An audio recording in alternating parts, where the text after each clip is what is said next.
Я очень хорошо помню своих первых учителей. Это было в городе Воркута, это была 5-я средняя школа. Моя первая учительница была Зоя Алексеевна Баду. У меня какие-то остались очень добрые, теплые воспоминания об этом человеке, об этом учителе. И очень такой запомнился случай, когда она мне незаслуженно завысила оценку по правописанию, чистописанию, там чистописание, по-моему, назывался предмет, когда мы писали буквы, потом слова, и надо было все очень красиво, аккуратно написать. Вот никак у меня не клеилось, и никак у меня не получалось. Почему-то получалось все неряшливо, неопрятно, некрасиво. И я уже смирилась как бы с этим.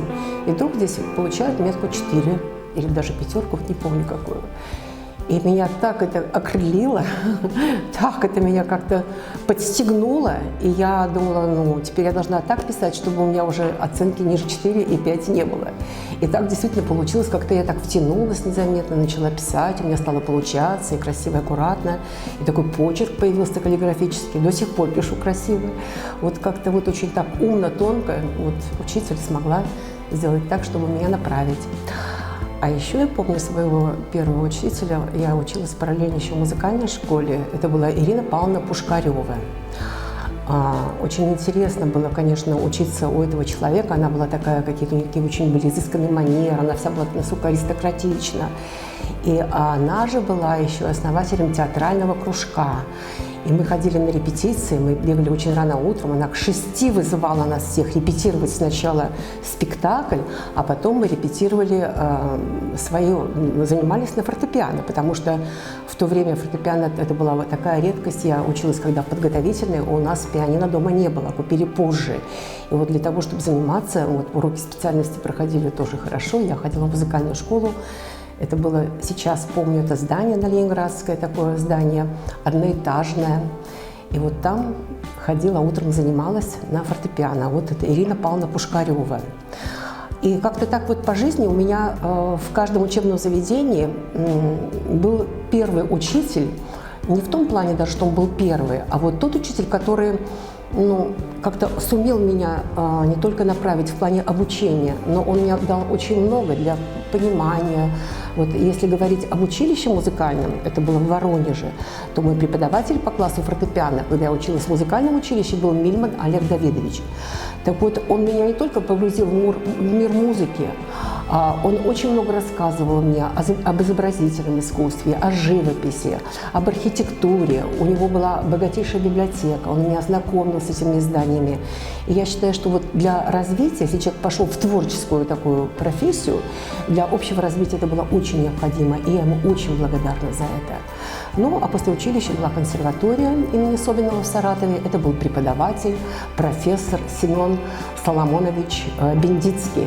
Это был ученик Генриха Станиславовича Нейгауза, основоположника русской фортепианной школы.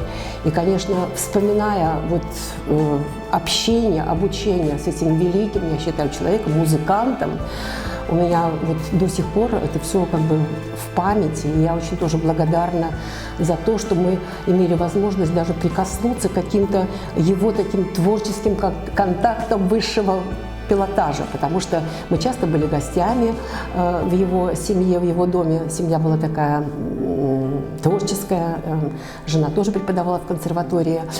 И вот такие фотографии он нам показывал со знаменитыми музыкантами. Вот я до сих пор помню фотографию, где было написано «Семе от славы». Вот слава – это Святослав Рихтер, и вот Семен Соломонович, он подарил свою фотографию. Вот как-то так вот по моей жизни прошли такие люди, которые, я считаю, что оказали огромное влияние на формирование меня как человека, который посвятил очень много в своей жизни творческой специальности, творческой профессии, как человека, как музыканта. И, вы знаете, я так вот еще часто думаю, вот кто же такой учитель, задумываясь.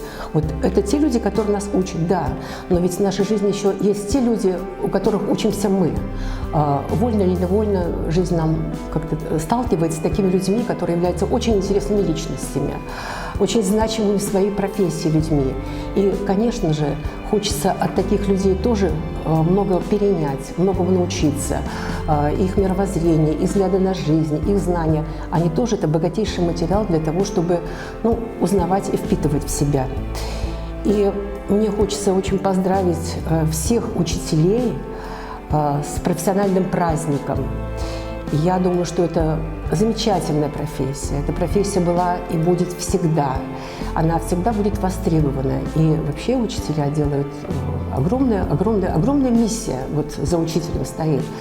В принципе, они формируют, они создают эту личность, которая потом выходит в свет и которая получает все от своего учителя. Ну, и я считаю, что театр, конечно, тоже своеобразный учитель. Он заставляет думать, он заставляет переживать, он заставляет делать какой-то выбор.